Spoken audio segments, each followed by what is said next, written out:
Hoy les voy a hablar de la historia de la radioterapia, que se trata de cómo matar al cáncer sin tocarlo.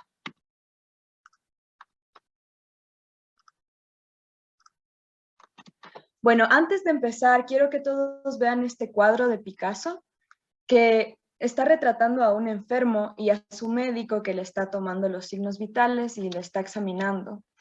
Este cuadro que fue pintado en el siglo XIX retrata una época en la que las enfermedades solamente se expresaban a través del cuerpo del paciente, no podíamos ver el interior, entonces solamente podíamos tratar los signos y síntomas. Y entonces había enfermedades que mataban en silencio y ese es el caso del cáncer. Entonces ahora vamos a ver cómo revolucionó esto en la medicina para poder ver el interior de los pacientes y para poder matar cosas que estaban dentro de ellos sin tener que abrirles. Para eso vamos a hablar de qué es la radioterapia. Para empezar, quiero que entiendan lo que es la radiación. La radiación está en todo lo que conocemos, en la tierra, en el agua, en el aire. Nosotros mismos emanamos radiación. Entonces, como nosotros emanamos radiación y estamos rodeados de esta, nuestro cuerpo se ha adaptado a lo largo de los siglos, de los años, a una cierta cantidad de radiación. Pero después, cuando vino la revolución industrial y el hombre empezó a crear su radiación artificial, entonces nuestro cuerpo no supo cómo responder a eso y empezaron a haber daños en las células y los daños en las células se traducen muchas veces en cáncer. Sin embargo, luego nos dimos cuenta de que la radiación no solo daña, sino que también cura. Vamos a ver cómo funciona esto. Bueno, aquí les tengo unas células. La radiación entonces lo que hace es llegar hasta el núcleo de células y dentro del núcleo está el ADN y el ADN se rompe por la radiación. Y cuando se rompe el ADN, la célula se queda sin mecanismos de defensa y entra en apoptosis, que es la muerte celular programada. Sin embargo, no todas las células son afectadas por la radiación de la misma forma. Hay una ley que se llama la ley de Bergogne, que dice que las células que más se afectan por la radiación son las células que se dividen más rápido, que tienen el potencial de pasar por muchas mitosis, es decir, que tienen el potencial de crear más células hijas y más células hijas, y las células que tienen un fenotipo indiferenciado. Eso significa que son células que dentro de su tejido no cumplen la función del tejido. Por ejemplo, si están en un tejido glandular, las células indiferenciadas no van a secretar nada, no van a secretar lo que la glándula normalmente secreta. Ahora quisiera que ustedes me dijeran en el chat, ¿qué células creen que son las que tienen estas características que les acabo de decir? Que se dividen muy rápido, que pueden pasar por muchas divisiones y que son indiferenciadas. Voy a leer sus respuestas. ¿Qué tipos de células creen que son más afectadas por la radiación? Tomando en cuenta esas características.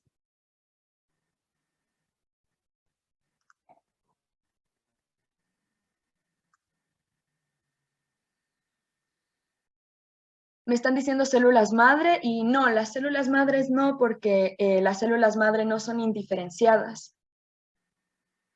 Ya, muy bien, me están respondiendo aquí las células cancerígenas. Exacto, las células cancerígenas son las que tienen estas características de dividirse muy rápido, de vivir por mucho tiempo y de ser indiferenciadas. Entonces son las células malignas las que más se afectan por la radiación, lo cual es muy conveniente para nosotros también. Entonces, como les estaba explicando, aquí tenemos células normales y células tumorales y lo que hace la radiación es, en vez de afectar a todas las células, afecta a las que tienen las características que les comenté antes y por eso es que se pueden destruir las células tumorales con la radioterapia.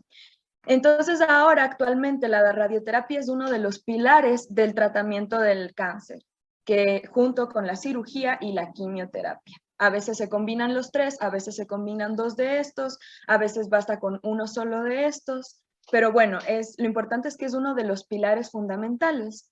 Ahora vamos a hablar de la historia de la radioterapia. Bueno, ¿quién sabe quién es este personaje muy conocido en la medicina? Si alguien sabe su nombre, me pueden poner en el chat. Bueno,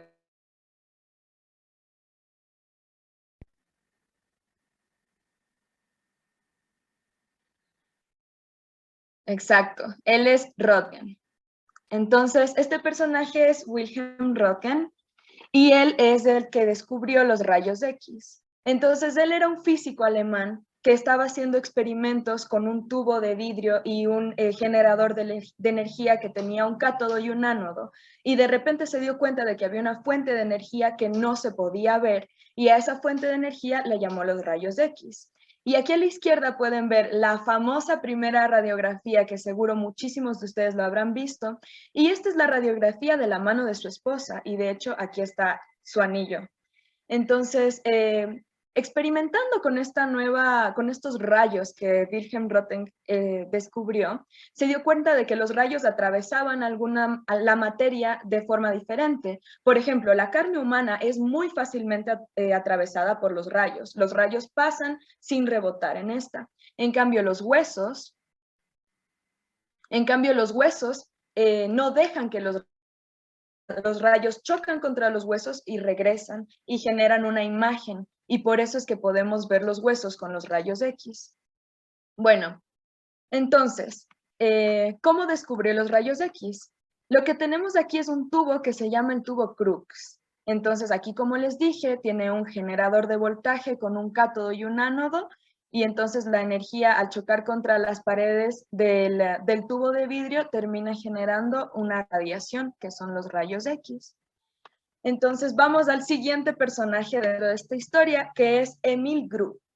Emil Grube es un médico, o bueno, fue un médico que mientras estaba estudiando medicina tenía también un negocio en el que hacía focos. Entonces él, queriendo expandir un poco su negocio, empezó a hacer focos de diferentes tamaños. Entre esos empezó a hacer unos focos alargados, más o menos como el tubo Crookes. Y mientras estaba produciendo estos focos, él empezó a tener lesiones en sus manos. Como ven aquí, así es como terminaron las manos de Crookes, digo, de Emil Grube. Así es como terminaron las manos de Grube al final de su vida. Pero todo esto empezó con pequeñas lesiones, con pequeñas inflamaciones en las manos, y él no sabía por qué le pasaba esto. Después se dio cuenta, después se enteró de que había un investigador, que es Röntgen, que había descubierto los rayos X, y entonces así fue como empezó a teorizar, hablando con sus compañeros de la escuela de medicina, empezó a teorizar que tal vez estos rayos X no solo atraviesan la materia, sino que también dañan la materia, así como él estaba teniendo daños en sus manos.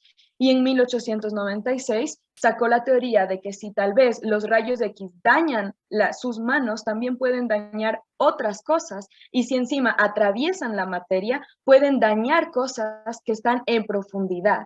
¿Y qué son las cosas que están en profundidad que nosotros tenemos interés de matar? Los tumores malignos.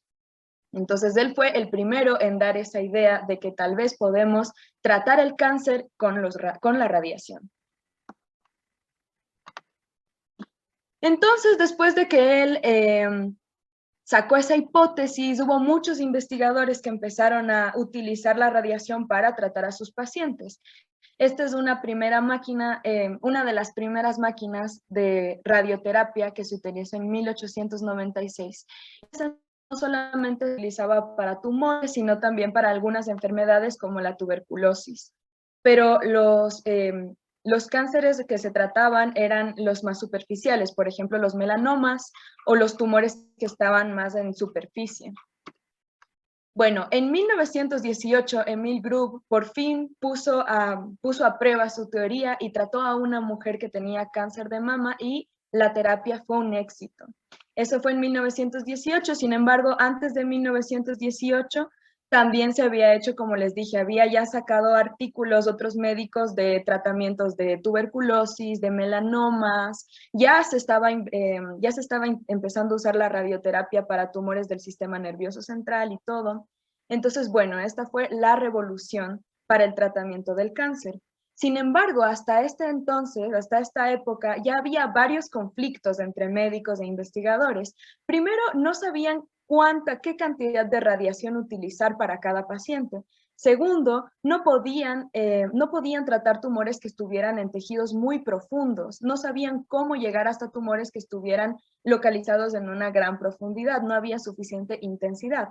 Tercero, no había un término común para cuantificar la radiación. Entonces, en realidad, todos estaban más o menos lanzando radiación a ciegas a los pacientes sin saber muy bien qué estaban haciendo ni cuánto estaban generando. Y entonces esto llevó al cuarto conflicto, que eran los efectos adversos. Había muchas personas que estaban en contra de la radioterapia porque daba muchos efectos adversos. Ustedes vieron las manos de Emil Grove, estaban destrozadas y asimismo los tejidos superficiales de los pacientes también se iban dañando. Todos estos conflictos y problemas empezaron a resolverse a partir de 1920. Empezaron a usar máquinas que se enfocaban mucho más, que tenían su objetivo mucho más dirigido hacia el tumor, específicamente hacia el tumor que querían tratar. Ya no estaban solamente esparciendo la radiación en todo el cuerpo o en la zona en la que pensaban, sino que empezaron a lograr localizar mejor el tumor y a emitir la radiación hacia ese tumor. Por otro lado, en 1926 fue un punto muy importante porque se pusieron de acuerdo entre todos y decidieron y sacaron una medida de cuantificación de la radiación que en honor a Wilhelm Röntgen es el Röntgen. Entonces la radiación se empezó a cuantificar en Röntgen, entonces ya había una forma universal de ponerse de acuerdo todos sobre la cuantificación de la radiación. Y se estaba empezando a hablar desde 1920 en que la radiación más fuerte llegaba a sitios más profundos. Aquí también se empezó a hablar de la terapia fraccionada, porque hasta este entonces solamente se lanzaba una dosis de radiación y ya, y con eso suponían que la radioterapia estaba terminada. Sin embargo, luego empezaron a experimentar con terapias fraccionadas, es decir, le doy un día esta cantidad de radiación, el miércoles otra cantidad de radiación y el viernes otra cantidad de radiación y así, o sea, no lo daban en una sola dosis, sino en varias dosis a lo largo del tiempo y se dieron cuenta de que esto daba aún mejores resultados. Entonces, esto fue a partir de 1920 que empezó esta revolución de ya tener un tipo de cuantificación y también la terapia fraccionada. A partir de 1940 empieza una nueva etapa para la historia de la radioterapia porque empiezan a aparecer las máquinas de megavoltaje, es decir, unas máquinas que podían emitir una gran cantidad de radiación y al emitir una gran cantidad de radiación, el paciente necesitaba menos sesiones y se alcanzaban tumores más profundos con menos efectos adversos. Esta máquina que ustedes ven aquí es un acelerador lineal que apareció en la revolución de las máquinas de megavoltaje. En 1953, el primer prototipo de acelerador lineal fue utilizado en un hospital, aunque ya se había creado antes de 1953. Y les voy a contar un poquito cómo funciona el acelerador lineal. Bueno, hay un tubo recto, o sea, un tubo lineal, que tiene varios espejos puestos que se oponen los unos a los otros. Entonces, los rayos van y se chocan contra los espejos una y otra y otra y otra y otra vez, y eso hace que los rayos se potencien y la radiación sea mayor al llegar al paciente que al salir. El acelerador, entonces, este fue el primer acelerador lineal o uno de los primeros que se encuentra en Chicago, que se encontró en Chicago. Y de hecho, los aceleradores lineales son de los que más se utilizan actualmente para radioneurocirugía. Ahora, por eso, vamos a hablar específicamente de la radioneurocirugía. Para eso les voy a presentar a este personaje, que es un médico, un neurocirujano llamado Lars Laskell. Entonces, Lars Laskell, lo que era un neurocirujano que operaba tumores cerebrales, pero abriendo el cerebro, ¿no? Con craniotomías. Y había un porcentaje de mortalidad de 40% durante las cirugías de tumores cerebrales. Entonces, él, que estaba muy pendiente de la revolución de la radioterapia, empezó a experimentar con otro tipo de rayos, unos rayos que estaban generados por cobalto radioactivo. Y entonces él empezó a experimentar con los rayos gamma, junto con su grupo de investigadores y médicos y neurocirujanos, empezó a ver diferentes ángulos en los cuales irradiar sus rayos gamma, y así es como él, en 1968, acuña el nombre de Gamma Knife, que ustedes ya habrán escuchado anteriormente. Entonces él saca el Gamma Knife. Antes de eso, en 1951, él había hablado de la cirugía, de la neurocirugía sin craniotomía, que se llama la radiocirugía estereotáxica. Entonces, él fue el primero en hablar de una cirugía cerebral en la cual no es necesario abrir el cráneo. Antes de decir esto es el Gamma Knife, en 1967, él utilizó por primera vez los rayos gamma para tratar un cráneo-faringioma, que es este tumor que ustedes pueden ver aquí, es un tumor benigno, y esto fue en un niño. Entonces él en un niño utilizó el Gamma Knife. Él utilizó el Gamma Knife para tratar el cráneo-faringioma y la operación fue todo un éxito. Y entonces por eso, un año después, él saca públicamente el Gamma Knife, que hasta ahora se utiliza. Ustedes ya habrán escuchado esto antes. Bueno, ahora les voy a presentar los tipos de radiación que se utiliza en neurocirugía o que se ha utilizado alguna vez. Bueno, estos son los Gamma Knife, como les explicaba antes, el cobalto radioactivo es lo que genera los rayos gamma, y los rayos gamma llegan a su objetivo y destruyen las células del tumor maligno, las células malignas objetivo. El Gamma Knife tiene algunas limitaciones. La primera es que no se puede utilizar en forma de radioterapia fraccionada. Sirve solamente para radiocirugía y además no alcanza objetivos muy profundos o muy difíciles, solo son como tumores que estén en lugares superficiales en el sistema nervioso central. Por otro lado, tenemos los ciclotrones. Este tipo de radiación utiliza un campo electromagnético y entonces se llama ciclotrón porque el electrón va dando vueltas dentro de este campo con cargas positivas y negativas y finalmente sale y la energía es lo que genera la radiación. Los ciclotrones son máquinas, se producen en máquinas que son difíciles de construir y son muy caras, por ende. Entonces, en realidad, en la práctica médica no se utiliza radiación por ciclotrones, pero bueno, en algún momento se utilizó y por eso se los presento. Finalmente tenemos al acelerador lineal, del cual ya les hablé antes, que son rayos X potenciados que terminan llegando al objetivo. El acelerador lineal tiene muchas ventajas, porque primero alcanza lugares profundos, alcanza lugares de difícil acceso. Segundo, puede ser utilizado para todo el cuerpo.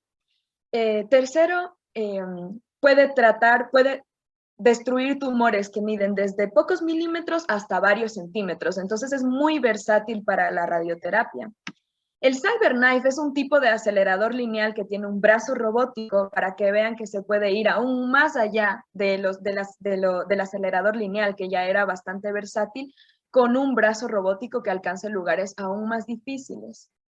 Como les dije anteriormente, el acelerador lineal entonces es el tipo de radiación que más se utiliza actualmente para la radioneuroterapia y radioneurocirugía.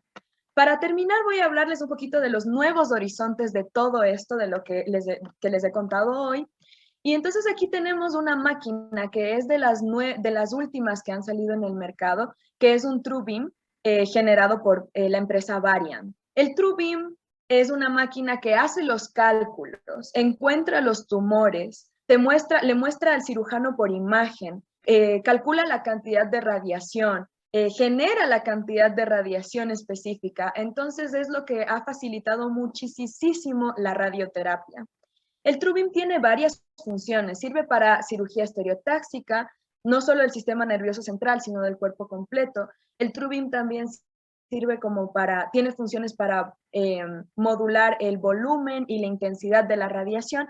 Y una de las mejores funciones es que tiene la radiocirugía y radioterapia guiada por imagen. Entonces el médico puede ir viendo lo que está pasando, o sea, en qué lugar se está dando la radioterapia o cómo se está haciendo la radiocirugía a tiempo real. Este es un ejemplo de lo que puede hacer el TrueBeam, que esta es una metástasis cerebral. Entonces la máquina, como les dije, hace los cálculos, las mediciones, y entonces encuentra todos los focos de células malignas, y aquí como pueden ver, esta es una imagen en 3D, entonces el médico puede ver todo lo que está pasando y qué estructuras están afectadas, y luego así se da la radioterapia. Bueno, ahora para concluir les voy a retomar todo lo que les conté en esta línea de tiempo con los acontecimientos más importantes de la radioterapia. De 1895, que se descubrieron los rayos X, hasta 1920, empezaron a utilizar la radioterapia, pero tenían muchos problemas y desacuerdos, como ya les conté. A partir de 1920 se empiezan a resolver esos problemas y desacuerdos. Hay una unidad de cuantificación, que es el Röntgen, y empieza a aparecer la terapia fraccionada. A partir de 1940 empiezan a salir máquinas de alto voltaje y además, con respecto a la neurocirugía, empieza la radiocirugía y el Gamma Knife. Y finalmente, lo último que quiero que se lleven de la radioterapia es que innovación en este campo significa más alcance con menos daño. Dañar la menor cantidad de tejidos normales y alcanzar la mayor cantidad de tumores posibles. Así estén en lugares difíciles, así sean de milímetros, así antes no se hayan podido alcanzar. Más alcance con menor daño. Esa es la conclusión de todo. Y después de hacer esta presentación y todo, yo puedo concluir con que la radioterapia es progreso, sobre todo la radioterapia enfocada a neurología. Y eso es todo. Si tienen alguna pregunta, me la pueden hacer.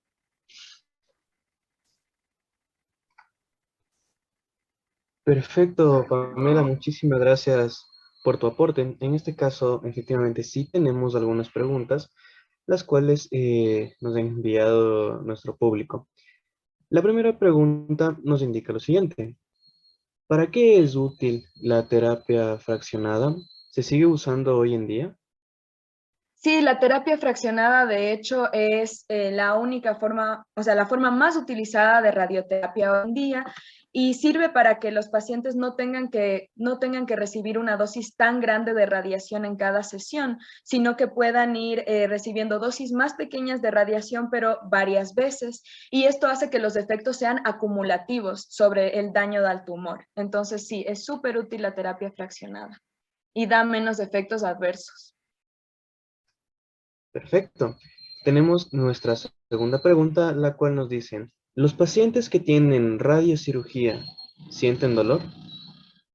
La radiocirugía se hace cuando el paciente está anestesiado, entonces no sienten dolor. Perfecto. Aquí tenemos una preguntita un poquito más larga que nos indica lo siguiente. Si la radioterapia es tan efectiva, ¿por qué se sigue usando la quimioterapia que tiene tantos efectos secundarios para tratar el cáncer? Porque hay algunos tipos de tumores que responden diferente a la radioterapia. Por ejemplo, sé que los tumores, no solamente el sistema nervioso central, sino también, por ejemplo, los tumores de testículo, sé que responden bien a la radiación, mejor que otros tumores. Y no solo eso, sino que dentro de cada tejido específico hay diferentes tipos de cánceres que pueden surgir y todos los cánceres no responden igual a la radioterapia. Entonces, algunos cánceres responden mejor que otros y también depende del estadio. Por eso es que hay diferentes algoritmos de tratamiento y de manejo dependiendo del tumor, porque depende del tumor, depende del lugar en el que esté, depende del tejido afectado y depende también del estadio en el que esté. Entonces, por eso hay algunos pacientes que necesitan primero quimioterapia, luego cirugía y luego radioterapia, o pacientes que se pueden beneficiar de las tres y todo, o sea, depende del tipo de tumor. Perfecto. Tenemos una preguntita más, la cual nos indica, ¿la radioterapia se usa en Ecuador? Sí, la radioterapia sí se usa en Ecuador. Y de hecho, está habiendo progreso en la radioneurocirugía y la radioneuroterapia. Pero bueno, ya lo verán. Perfecto, Pame. Tenemos la última pregunta, la cual nos indica, en tu opinión, ¿cómo crees que la radioterapia cambiará en el futuro? Ah, bueno, como les dije, hay muchos tumores que aún no, o sea, que no responden bien a la radiación. Entonces, tal vez una forma en la que podría cambiar esto es que se podría encontrar formas de que la radiación sea aún más, que tenga aún más alcance, porque sé que hay tumores que están en lugares en los que no pueden ser operados, que no responden a la quimioterapia y que no responden a la radiación. Entonces, tal vez la radiación podría tener aún más alcance en sitios difíciles y que genere aún menos efectos adversos. Como les dije en la conclusión, eso es lo que yo creo a lo que tenemos que seguir yendo, que ya está pasando, pero creo que podemos seguir avanzando en la radioterapia en ese sentido, de más alcance y menos daño. 7 meses. No sabe que, si es posible. Perfecto, Pamela. Muchísimas gracias por tu aporte. Resultó muy interesante. Un aplauso por parte de todos los asistentes. Y en este caso, vamos a pasar con la siguiente intervención, la cual está a cargo